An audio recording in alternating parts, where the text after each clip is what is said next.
صلی اللہ علیہ وسلم نے فرمایا جو فرض نماز کے بعد آیت الکرسی پڑھے گا، فرض نماز کے بعد آیت الکرسی پڑھے گا، اس کے اور جنت کے درمیان اس کی موت کا فاصلہ ہے، مرتے ہی سیدھا جنت میں جائے گا۔ آپ نے فرمایا جو آدمی وضو کرے اور اس کے بعد آسمان کی طرف نگاہ اٹھائے اور پڑھے اشہد ان لا الہ الا اللہ وحدہ لا شریک لہ واشہد ان محمدا عبدہ ورسولہ، تو جنت کے 8 دروازے اس کے لیے کھول دیے جائیں گے، جس سے چاہے داخل ہو جائے۔ آپ صلی اللہ علیہ وسلم نے فرمایا جو 100 مرتبہ پڑھے لا الہ الا اللہ لا الہ الا اللہ 100 مرتبہ، جب قیامت کے دن اٹھے گا نا تو اس کا چہرہ 14ویں رات کے چاند کی طرح چمک رہا۔ مستورات گھر میں روٹی پکا رہی، آٹا گوندھ رہی اور کیا پڑھ رہی؟ لا الہ الا اللہ لا الہ الا اللہ۔ آپ صلی اللہ علیہ وسلم نے فرمایا کیسی خوبصورت حدیث ہے، کلمتانی خفیفتانی علی اللسان ثقیلتان فی المیزان حبیبتان الی الرحمن سبحان اللہ وبحمدہ سبحان اللہ العظیم۔ 2 کلمے ہیں، زبان پر بہت ہلکے ہیں، قیامت کے دن ترازو میں بڑے وزنی ہیں اور اللہ کو بڑے محبوب ہیں۔ وہ کیا ہے؟ سبحان اللہ وبحمدہ سبحان اللہ العظیم۔ ہمارا مزدور مزدوری کر رہا اور کیا پڑھ رہا؟ سبحان اللہ وبحمدہ سبحان اللہ العظیم۔ گاڑی چلا رہا ہے اور کیا پڑھتا جا رہا ہے؟ سبحان اللہ وبحمدہ سبحان اللہ العظیم۔ بچے اسکول جا رہے ہیں، مدرسے جا رہے ہیں، کیا پڑھتے ہوئے جا رہے ہیں؟ سبحان اللہ وبحمدہ سبحان اللہ العظیم۔ آپ صلی اللہ علیہ وسلم فجر کی نماز کے لیے تشریف لے جا رہے ہیں، فجر، اور حضرت جویریہ رضی اللہ عنہا آپ کی بیوی مصلی پر بیٹھی ذکر کر رہی ہیں۔ اس کا مطلب کیا ہوا کہ جب آپ فجر پڑھنے جاؤ تو بیوی کہاں پر ہو؟ کہ مصلی پر ہو۔ اللہ کے نبی فجر پڑھ کر نہیں آئے، اشراق کے بعد نہیں آئے، حدیث کے الفاظ ہیں بعد ان اضحی، چاشت کے بعد، چاشت کے بعد جب سورج میں تیزی آ گئی، کم از کم 2.5-3 گھنٹے کے بعد، 2.5-3 گھنٹے کے بعد اللہ کے نبی واپس آئے نا، حضرت جویریہ اسی طرح مصلی پر بیٹھی ذکر کر رہی۔ واہ واہ، اتنا لمبا ذکر یہ کب ہو سکتا ہے؟ جب اللہ سے تعلق ہو، اللہ سے محبت ہو، اللہ سے محبت ہو، اللہ کی عظمت ہو، پھر اللہ کا نام لینے میں مزہ آئے گا، پھر حلاوت ہوگی، لذت ہوگی، پھر وقت کا احساس نہیں ہوگا۔ اللہ کے نبی نے پوچھا، دریافت فرمایا جویریہ میں جب سے گیا ہوں اس وقت سے اب تک تم ذکر کر رہی ہو؟ جواب دیا جی ہاں حضور، میں اس وقت سے اب تک ذکر کر رہی ہوں۔ اتنا لمبا ذکر۔ اچھا، اب اللہ کے نبی کو پتا تھا ہم جیسوں نے بھی آنا ہے، ہم نے اتنا لمبا ذکر کوئی نہیں کرنا، تو اللہ کے نبی نے کام آسان کر دیا۔ میں جویریہ، میں نے تمہارے بعد 4 کلمات 3 مرتبہ کہے، اس کا اجر تمہارے صبح سے اب تک کے ذکر سے زیادہ ہے۔ کیا؟ سبحان اللہ وبحمدہ عدد خلقہ ورضا نفسہ وزینۃ عرشہ ومداد کلماتہ۔ سبحان اللہ وبحمدہ عدد خلقہ ورضا نفسہ وزینۃ عرشہ ومداد کلماتہ۔ سبحان اللہ وبحمدہ عدد خلقہ ورضا نفسہ وزینۃ عرشہ ومداد کلماتہ۔ اس کا اجر تمہارے صبح سے اب تک کے ذکر سے زیادہ ہے۔ آپ نے فرمایا جو کثرت سے درود شریف پڑھے گا، یہ نہیں کہ 10 دفعہ 100 دفعہ، فرمایا جو کثرت سے درود شریف پڑھے گا جنت میں اسے میرا پڑوس ملے گا۔ کون کون حضور کا پڑوس چاہتا ہے؟ لوگ دونوں ہاتھ کھڑے کرتے ہیں، اچھی بات ہے، جذبہ ہونا چاہیے، محبت کا تقاضا یہ ہے، لیکن بھائی اللہ کے نبی نے فرمایا کثرت سے کیا پڑھو، اور علماء نے لکھا ہے جو 300 دفعہ روزانہ پڑھے گا نا یہ کثرت میں آ جائے گا۔ یہ کس میں آ جائے گا؟ اب چھوٹا سا درود شریف بتاؤں آپ کو، چھوٹا سا، صلی اللہ علی النبی الامی، صلی اللہ علی النبی الامی، صلی اللہ علی النبی الامی۔ جیسے گلاب جامن کھاتے بھی مزہ آتا ہے نا، اور گلاب جامن کا نام سن کے منہ میں کیا آتا ہے؟ پانی آتا ہے. تو درود شریف پڑھتے ہوئے کیا ہے؟ مزہ. آپ صلی اللہ علیہ وسلم نے فرمایا جو ایک مرتبہ درود شریف پڑھے گا اللہ کی 10 رحمتیں اس پر نازل ہوں گی, 10 گنا اس کے بعد 10 نیکیاں لکھی جائیں گی, 10 درجے بلند ہو جائیں گے. واہ واہ. ایک عجیب قصہ ہے. ایک صحابی آئے, عرض کیا اللہ کے رسول میں نے ذکر کا وقت طے کیا ہے, ذکر کا دعا کا وقت طے کیا ہے, اتنا وقت مجھے ذکر کرنا ہے.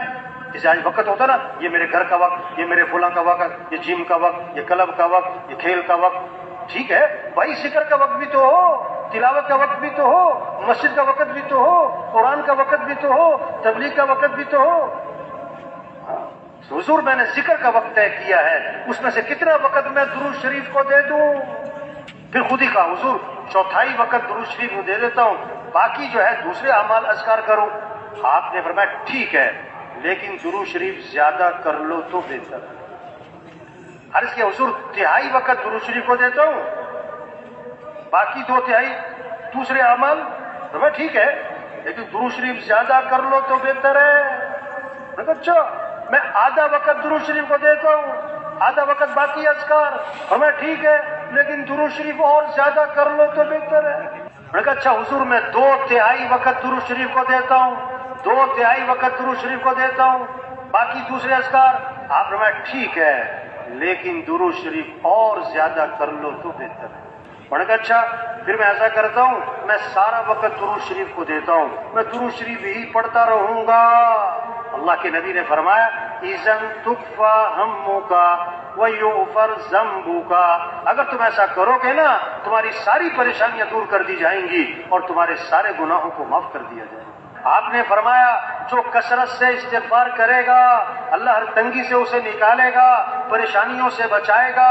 اللہ وہاں سے رزق دے گا جہاں سے وہم و گمان بھی نہیں, اللہ وہاں سے کام بنائے گا جہاں سے وہم و گمان نہیں. استغفار پر وعدہ ہے لولا تستغفرون اللہ لعلکم ترحمون.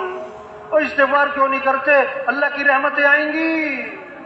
وما كان الله ليعذبهم وأنت فيهم وما كان الله معذبهم وهم يستغفرون.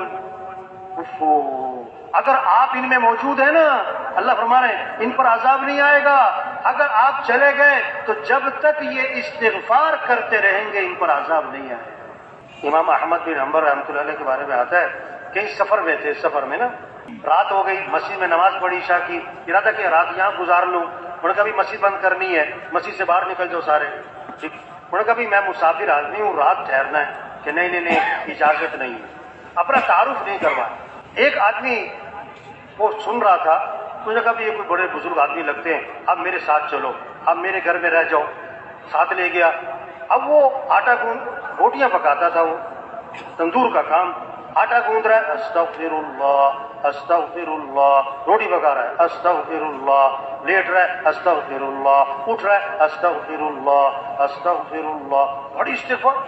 ہم سب بڑے حیران, اتنا استغفار کرتا ہے.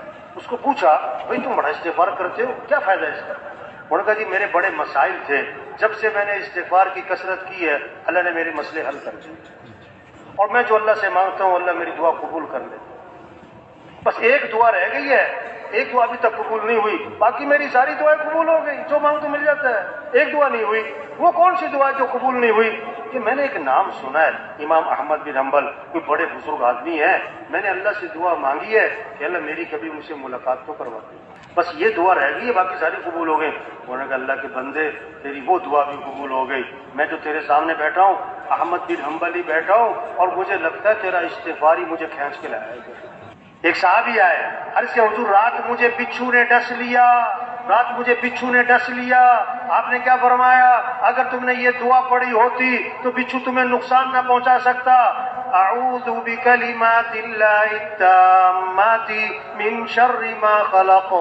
صبح کس سے مانگے, شام کس سے مانگے, دن رات کس سے مانگے, کس سے مانگنا ہے؟ حضرت عبداللہ بن عمر رضی اللہ عنہ فرماتے ہیں حضور صلی اللہ علیہ وسلم اس دعا کا پڑھنا کبھی نہیں چھوڑتے تھے.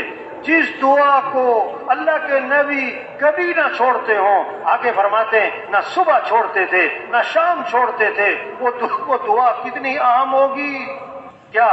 اللہم انی اسألک العافیۃ فی الدنیا والآخرہ. اللهم إني أسألك العفو والعافية في ديني ودنياي وأهلي ومالي. اللهم استر عوراتي وآمن روعاتي. اللهم احفظني من بين يدي ومن خلفي وعن يميني وعن شمالي ومن فوقي وأعوذ بعظمتك أن أغتال من تحتي. اللہ کے نبی اس دعا کو نہ صبح چھوڑتے تھے نہ شام چھوڑتے تھے. اس پر آنا ہے, اس پر سب کو لانا ہے. ہم دعاؤں کا اہتمام کریں. صبح آنکھ کھلی ہے, آنکھ کھلتے ہی ہمارا ڈاکٹر صاحب, ہمارا وکیل صاحب, ہمارا جج صاحب, ہمارا مزدور صاحب, ہمارا ریڑھی والا, ہمارا زمیندار, ہمارا جھونپڑے والا, ہمارا محل والا آنکھ کھلتے ہی کیا کہے؟ الحمدللہ الذی احیانا بعدما اماتنا والیہ النشور. اب بیت الخلا جا رہے ہیں تو بیت الخلا جانے سے پہلے کیا پڑھے؟ اللہم انی اعوذ بک من الخبث والخبائث. بیت اللہ سے فارغ ہو کر آئے فوراً زبان پر آئے غفرانک الحمد للہ الذی اذهب عنی الاذى وعافانی. دعائیں ہیں, مسئلوں کا حل دعاؤں میں ہے. اللہ سے مانگنا ہے. صبح کی دعائیں ہیں, شام کی دعائیں ہیں, گھر سے نکلتے ہوئے دعا ہے, گھر میں داخل ہوتے ہوئے دعا ہے, بازار کی دعا ہے, ہاں ہر موقع کی دعا ہے.